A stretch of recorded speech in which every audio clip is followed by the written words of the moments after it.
Good evening. First tonight, on a visit to Yorkshire to hold a cabinet meeting, the Prime Minister has refused to say whether he considered comments made by his party's former Deputy Chairman, Lee Anderson, to be Islamophobic. The outspoken Ashfield MP has been suspended from the Tory party for remarks he made about the Mayor of London. Well, our political correspondent, Charanpreet Kaira, joins us from Goole. Charanpreet, this isn't what Rishi Sunak wanted us to be talking about today, is it? No, Sally, absolutely not. Rishi Sunak wanted the focus today to be on him tearing his cabinet away from Westminster and bringing them here to Siemens in Yorkshire as a sign that he's committed to devolution, spreading power away from the capital city and to the entire country.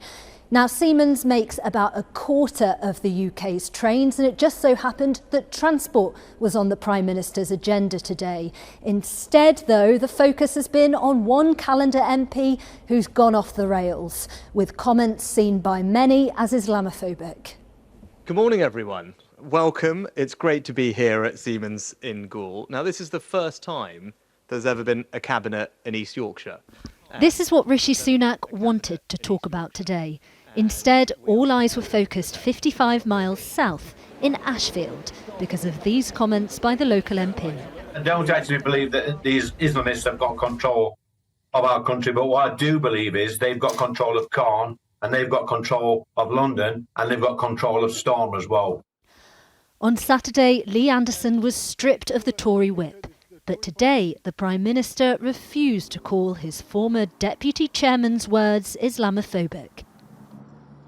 The comments he made were wrong, they were unacceptable, they were ill-judged, and particularly at a time when I want to see some of the heat come out of this debate, I believe the right thing to do was, because of the comments that he made, to remove the whip from him. Were they Islamophobic, those comments? Well, as I said, they were wrong, they were ill-judged, they were unacceptable, and that's why the whip was removed. But you don't believe those words were Islamophobic or racist?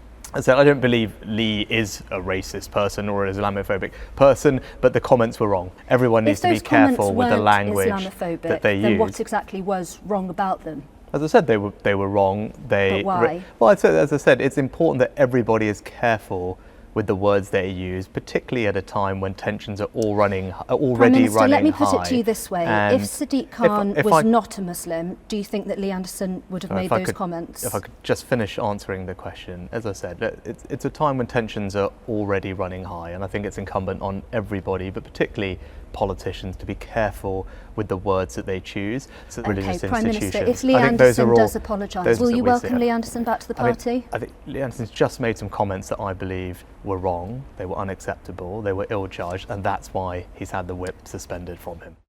Rishi Sunak wouldn't say if Lee Anderson would get a second chance. His comments have sparked widespread dismay. Kari Asim is an imam in Leeds who once advised the government on Islamophobia. He told us Lee Anderson's comments were dangerous. Those in political corridors, some of them have failed to grasp the nature and the scale of Islamophobia in this country. And Islamophobia, anti-Muslim hatred, does not happen in a vacuum. It's fueled by some of our politicians, some sections of the media, and I think it's high time that people call it out for what it is. But in Lee Anderson's constituency, his views divided opinion. Well, when you're in that sort of position, surely you should think before you open your mouth. She shouldn't say things like that. It's just definitely just not something. They just stir trouble all the time, and it's not good. I think you should say what you think. Definitely say what anybody should say what they think, but not be shut down for it now. No, not everybody's going to agree with your opinion, are they? No matter who you are. But I think you should be allowed to say what you think. On X, Lee Anderson praised those who do still support him, writing, "Due to all the positive comments, I've decided to have another pint." If he's as popular as he thinks, Lee Anderson might not be drinking alone for long, as both the Conservatives and Reform UK ponder his potential influence at election time.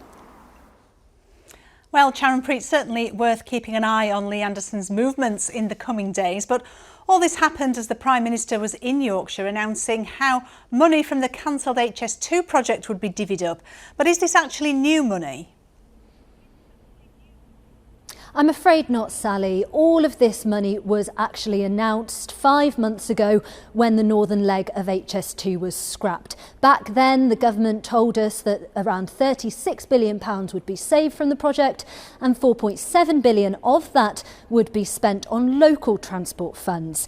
An announcement from the government website on the 5th of October last year said that there'd be £2.5 billion for the north and £2.2 billion for Midlands. So all that's really happened here is that that's been divvied up a bit further. We now know that we'll get just shy of £1 billion in Yorkshire, but we don't know exactly what that money will be spent on yet.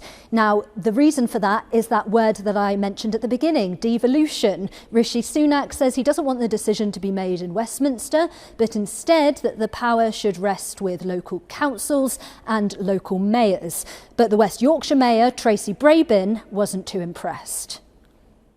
The transformation will only come when the money is going to be available, and according to government, it's 2025, which is beyond the next election. We're in an election year, so it does feel, and I'm trying not to be cynical, but electioneering and a promise of jam tomorrow. And to be frank, the people of the North are sick of all these promises and no delivery. That point about timing made by Tracy Brabin is an important one. This funding is set to start in April 2025 and to be spread out over the following 7 years. So whether the Conservative Party will still be in power to oversee all of this promise remains to be decided at the general election. OK.